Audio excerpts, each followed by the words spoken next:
today's video we are going to talk about clams. So we are going to focus on the Tridacna clams and a couple of care tips for them. So first up, in our hobby trades, we have a couple of different types of clams that you should know of. The gigas, the rasa, the squamosa, the maxima, and the crocea. So the gigas being the largest one and the crocea being the smallest one. So clams are by far one of those must-have inverts in majority of your reef tanks. So these guys do come in different sizes, different patterns, different coloration depending on the species. So we'll talk a bit about the care tips about them, the do's and the do nots for clams. So first up, right, we talk a bit about lighting. So a lot of time people do say that clams need very high light, but that is actually really a myth. Clams do not really need a lot of high light, but then do not put them under very low light as well. The reason being why these guys are actually like filter feeders as well as they are photosynthetic, so they can actually take from the water and they do able to photosynthesize. So you really know how to actually put your clams properly. So clam being clam, right, the largest one is the gigas. Gigas can grow up to, I've seen them in larger than a football size type of clam. And the smaller ones are like your croceas. They're actually going up to maybe about, the largest one I've seen about 15 centimeter. So really depending on your tank size, there is a clam for you depending on which type to get only. So if a very large show size tank, right, a squamosa is actually a very good candidate. A maxima can be a good candidate. If you have a smaller tank, you can always go for a maxima or even a crocea. Crocea do pack a lot of blues. So you can see over here, I have two croceas here that is pretty small.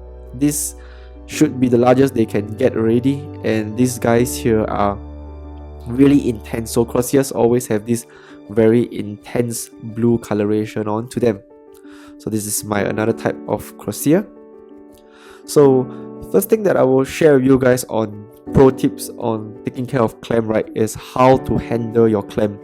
So whenever you get a clam, first thing you check on is the foot. So clam does have a foot at the bottom of them. So I will go show you one with this clam of mine that is not really attached. So you can see over here, so that little string thing, right, that's the foot.